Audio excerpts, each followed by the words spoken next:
জাতিসংঘ এখন হাড়ে হাড়ে টের পাচ্ছে যে যুদ্ধ ছড়ায় গেছে, এই যুদ্ধ আর সহসে থামবে না। অনেকগুলো ফ্রন্টে এখন যুদ্ধ হচ্ছে, সবগুলো ফ্রন্টকে নিয়ন্ত্রণ করা কঠিন। সত্যি সত্যি সর্বনাশ যা হবার হয়ে গেল মধ্যপ্রাচ্যে। যুদ্ধ একেবারে বিস্তৃত আকারে ছড়িয়ে পড়ছে। এর মধ্যে সুসংবাদ হলো এই যে যুক্তরাষ্ট্রের 3টি F-35 যুদ্ধ বিমান ধ্বংস হয়েছে, দাবি করেছে ইরান। কিন্তু মধ্যপ্রাচ্যের যুদ্ধ ক্রমেই ছড়িয়ে গেছে এবং ইসরায়েলও এখন একেবারে মহাসমারোহে এই যুদ্ধে অংশ নিয়েছে। ইরানে নতুন করে বড় হামলা চালিয়েছে যুক্তরাষ্ট্র। 5 দিন বিরতির পর বুধবার রাতে এই হামলায় ইরানে হতাহতের ঘটনা ঘটেছে, ব্যাপক হতাহত হয়েছে। নিশ্চয়ই তার পুরো বর্ণনা পাওয়া যাবে না, কিন্তু বোঝাই যাচ্ছে যে সিরিয়াসলি এবার তারা হামলা চালাচ্ছে, কারণ এবার তাদের শক্তি সৌদি আরব, শক্তি ইসরায়েল। এর জবাবে কুয়েত এবং জর্ডানকে নিশানা বানিয়েছে ইরান। একই সময় ফিলিস্তিনের গাজা, লেবানন, সিরিয়া ইসরায়েলি হামলার শিকার হয়েছে। দেখেন, গাজার তো শেষ করে ফেলছে একেবারে, সেটাও আবার হামলা। লেবাননে তো যাচ্ছে তাই পৈশাচিক কর্মকাণ্ড চালাচ্ছে। সিরিয়া, সেখানেও হামলা চালাচ্ছে। ফলে মধ্যপ্রাচ্যের বড় অংশ জুড়ে এখন ছড়িয়ে পড়েছে সংঘাত।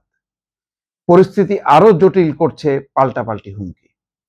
শুধু উপরের দেশগুলো নয়, ইরান যুদ্ধ শুরুর পর বুধবার দিনের বেলা, আগে তো রাতে রাতে পড়তো, এখন দিনের বেলা প্রথমবারের মতো যুক্তরাষ্ট্রের সঙ্গে যৌথভাবে ইরাকে হামলা চালিয়েছে সৌদি আরব।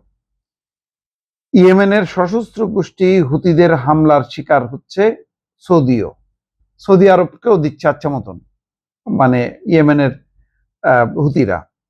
এদিকে মিশরের বন্দরে আক্রান্ত হয়েছে 2টি জাহাজ। বিশ্বে জ্বালানি পরিবহনের অন্যতম গুরুত্বপূর্ণ 2টি পথ হরমুজ প্রণালী এবং বাব আল মানদেব প্রণালী ঘিরেও চলছে উত্তেজনা। অথচ কয়েকদিন আগেই পরিস্থিতি কিছুটা স্বাভাবিক হতে যাচ্ছিল। দেশে দেশে ছড়িয়ে পড়া এই সংঘাত যে ইরান যুদ্ধকে কেন্দ্র করে তা বন্ধে নতুন করে কূটনৈতিক তৎপরতা শুরু হয়েছিল। মার্কিন প্রেসিডেন্ট ডোনাল্ড ট্রাম্পও বলেছিলেন আলোচনা ভালো চলছে, ইরানও আলোচনার কথা জানিয়েছিল, তবে সেই প্রচেষ্টা ফলপ্রসূ হয়নি। তারই ইঙ্গিত দিচ্ছে নতুন করে পাল্টাপাল্টি হামলা। এখন ট্রাম্পের কথায় পরিস্থিতি আরো ঘোলাটে হওয়ার আভাস পাওয়া যাচ্ছে। বুধবার রাতে ইরানে মার্কিন হামলার আগে ফক্স নিউজকে তিনি বলেছেন, আমরা ওদের উপর কঠোর হামলা চালাবো, ওরা কঠিন শাস্তি পাবে। আর হামলার পর ইরানের ইসলামী বিপ্লবী গার্ড কোর জানিয়েছে, যতদিন মার্কিন হুমকি থাকবে ততদিন নিজেদের রক্ষায় যা করার দরকার তা করবে তেহরান। এমন পরিস্থিতি চলতে থাকলে সংঘাত আরো বিস্তৃত হতে পারে বলে মনে করছেন জাতিসংঘের মহাসচিব আন্তোনিও গুতেরেস। তার মুখপাত্র বলছেন, গুতেরেস কিছুদিন ধরে উদ্বিগ্ন ছিলেন যে আলোচনায় না ফিরলে সংঘাত আরো বিস্তৃত হতে পারে।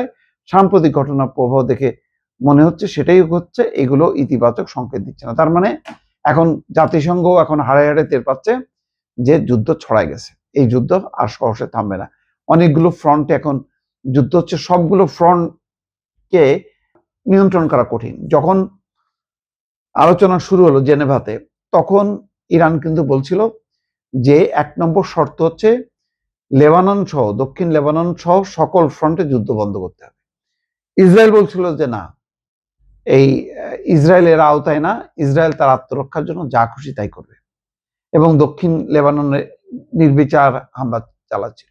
এই হামলা চলতে চলতে যখন নাকি হরমুজ প্রণালীতে একটি জাহাজ, মানে ইরানের নির্দেশ অমান্য করে অন্য রাস্তা ধরছিল, তখন তার উপর হামলা চালালো। যেই হামলা চালালো সাথে সাথে শুরু করে দিল আমেরিকা, এবং টানা 13 দিন ধরে হামলা চললো। তারপর বন্ধ হলো, 5 দিন বিরতি। এখন বিরতির পর সবাই বলল যে আমেরিকার ক্ষেপণাস্ত্র এবং গোলাবারুদে কিন্তু রসদ ফুরিয়ে আসছে। কিন্তু কিসের কি, যা আছে তাই নিয়ে ঝাঁপায় পড়লো এমন ভাবে যে ইরাকেও যুক্তরাষ্ট্র এবং সেই সাথে সৌদি আরব মিলে নির্বিচার হামলা করলো, এবং ওই দিনই 20-25 জন মারা গেল। এখন বিস্তৃত আকারে ইসরায়েলও জয়েন করছে এবং তারা ওই গাজার উপরে আবারও লেবানন এবং সিরিয়ার উপরে হামলা চালাচ্ছে। ফলে জাতিসংঘ বুঝে গেছে যে এই যুদ্ধ বিস্তৃত আকারে ছড়ায় গেছে, এখন সর্বনাশ যা হবার হচ্ছে, কোথায় এর শেষ এখন তার কোনো ঠিক ঠিকানা নেই।